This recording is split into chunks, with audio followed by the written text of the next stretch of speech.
Hey, this is your RV Traveler's Voice, and it's a great morning here at Twiltley Branch Campground, Corps of Engineers Campground. There's no sunrise because it is a little bit overcast here, but it is still a beautiful breezy morning this morning. And we're going to give you a little tour of the campground here at this Corps of Engineers Park. So Twiltley Branch Campground is divided into three groups of campsites. So we're staying on the Loblolly Branch. Sites 1 through 27 is on our loop, and then down to the right here will be 28 through 50 and 64 and 65 down on a couple of other loops on another peninsula of the lake. Sites 2, 4, and 6 make up the first part of the curve into the loop, and they all are here right on a little inlet of the lake and have nice waterfront flat lots with picnic tables and charcoal grills and fire rings as well. So easy, flat, level, gravel paved back end sites. So coming up here on sites 3 and 5, these sites are on the inside of the loop, and as with most sites, the sites here are all gravel paved sites with water and electric. They are good and shady. And this is site number 1 here on the loop.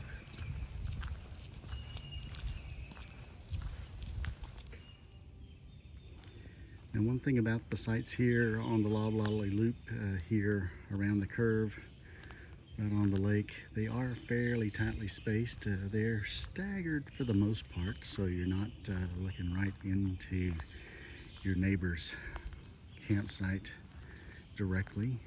I say for the most part. There are a few, and I'll point those out here in a moment, that are pretty much right on top of each other. But you can't beat that view. You can't beat the water access as well. We have a few wildlife that hang out here, from ducks, as well as you see a large great American egret out there, and we have a great blue heron that comes in around these sites in the mornings as well as we walk our way on around the loop. And here we are with our rig at site 16, and it's the last site before you get to the dock that you see out there in the distance. And this is one of those sites where we do kind of back up right in front of and into the face of the next site, campsite 14. So if you're looking at these two sites, Camp 16 has a nice view out, but Camp 14 is basically looking right into the back of your neighbor, even though it is still a waterfront site as well. So right next to site 16, you'll see we have a nice boat dock here in this inlet for folks to come and tie up to, or I guess you can fish from that pier as well, although there's lots of bank fishing available. As you can see, as I pan around to the right there, you see our campsite number 16, and the egret waiting around looking for its prey. One more pan slowly as we look across the rest of this inlet and around to the left, the rest of the campsites. And that next campsite is campsite 18, the empty one. So here we are at campsite 18. This one's a relatively short site, but if you do want right on the water, it is still good and level. Relatively short site for your rigs. Campsite 20 is very long, and as you can see panning all the way around to the rest of the sites, they are all fairly large sites, although clustered quite tightly in here as well. Now looking back down the road at sites 7, 9, and 11, you can see they are on the opposite side of the road, but essentially they do have a waterfront view because of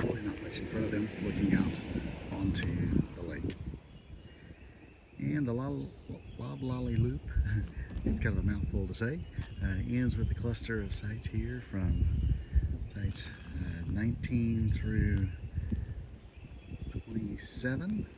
A cluster of sites here that are still very shady, a little close together.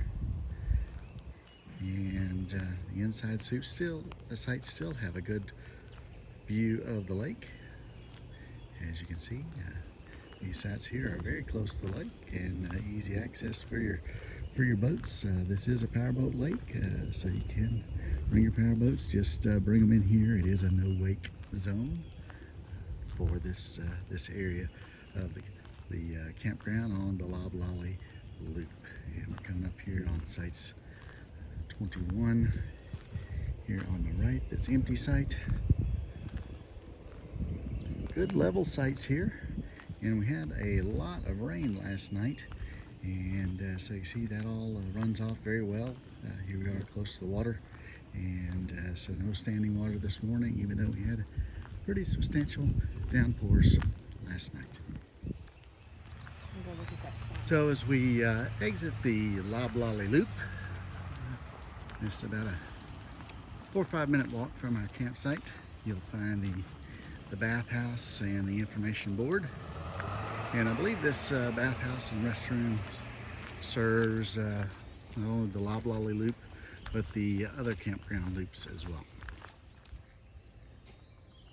And just another quick look at the bathhouse. It does include a laundry that's normally open, but due to COVID, they have yet to reopen the laundry here to visitors. So we're going to continue on and make our way to the other loops around this campsite on Okatibbee Lake. We are at Okatibbee Lake, and this is the Corps of Engineers campground.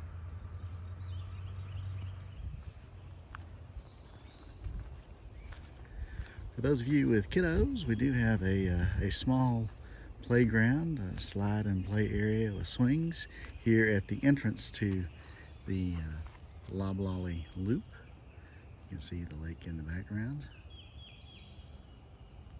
Small playground, but it is playground. So we're here at day 2 at Twiltley Branch Campground on the Loblolly Loop, and it's a really nice day here. Kind of calm here in the cove, and we're going to take a little stroll, a little drive over to the other 2 RV campground loops here at Twiltley Branch, just to give you a flavor for those and check out how things are over on the other side of the campground. Stay tuned. We've made our way down to the Black Gum Loop, which is for sites 28 through 64, 65. And the first thing you coming down the loop is they have this little willow camp, a group campsite, which is right here on the water. A large pavilion with picnic tables, a large grill area, as well as 3 campsites with water and electric. So if you want to have a group camp out here, Willow Camp looks like the spot. Now as we come to the main entrance to the Black Gum site, you'll see there are 2 one-way roads coming out and 1 road here to the left that takes you around the loop. And here at the entrance to this loop is 1 small restroom facility. So we'll start down here at the end of this loop, which is out on a little peninsula, surrounded on 3 sides by water. And that you see there is the entrance to the cove that leads to our campsite.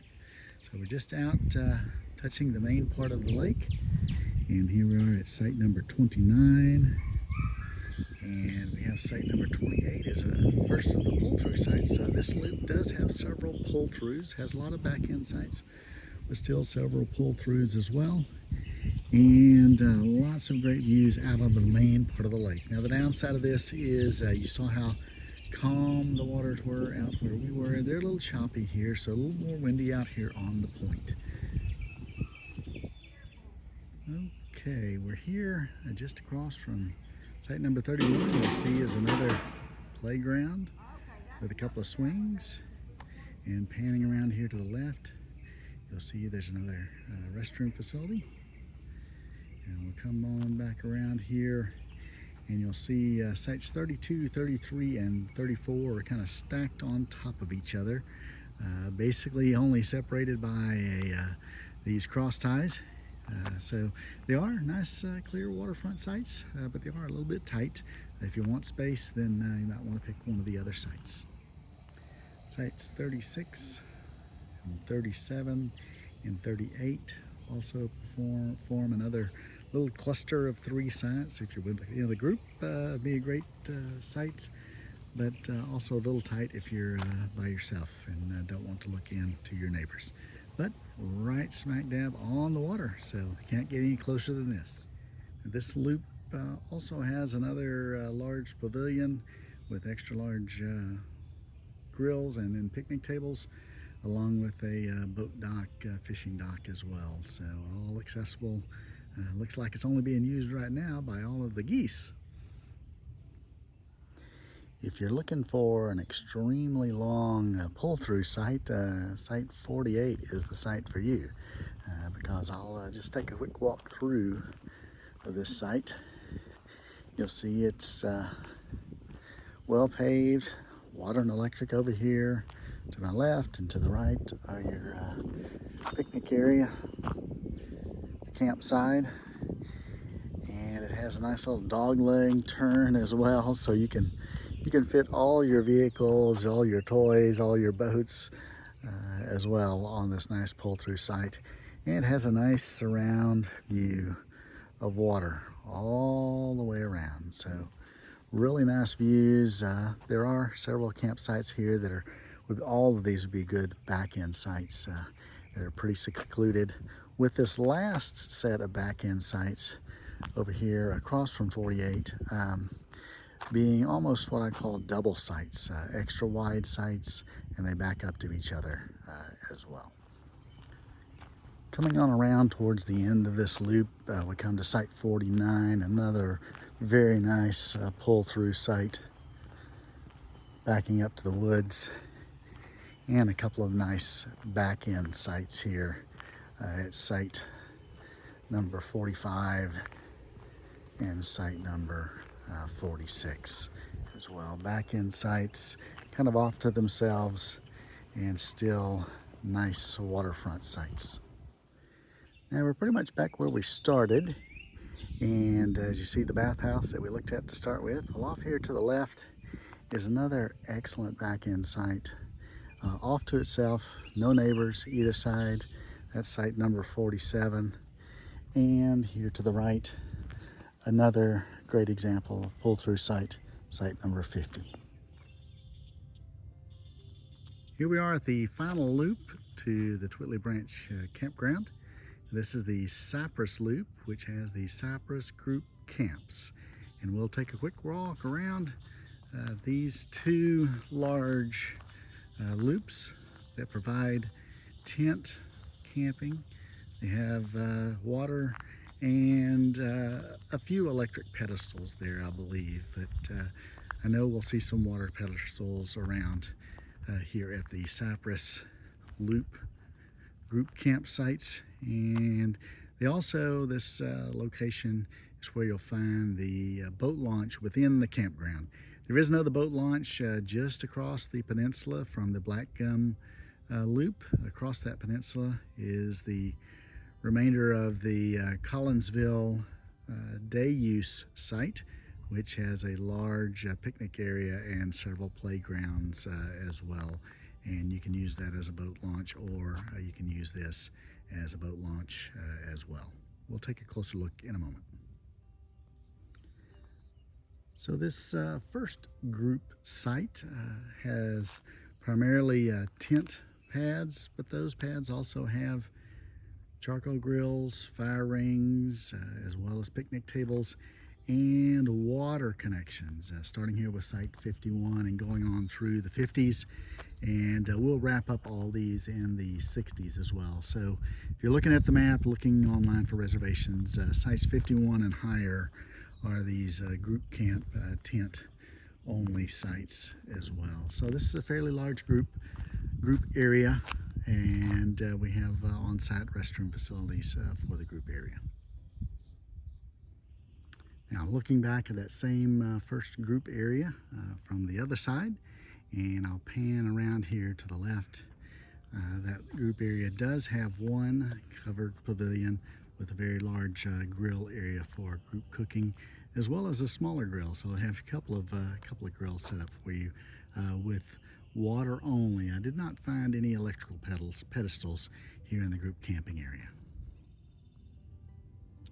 Down towards the end of the Cypress Loop out into the peninsula here, you'll find the second group campsite, and it's a much smaller one. Only has 3 picnic tables, 3 grills, and water for this source as well. However, it is very close to the water and close to a little bit of a recreational area, a basketball goal, as well as a roped off area. Appears to be a swimming area. Obviously that has been closed down during COVID times, but I suppose during the summer this will likely open back up as a nice little beach and swimming area if you want to bring the kids down here to swim.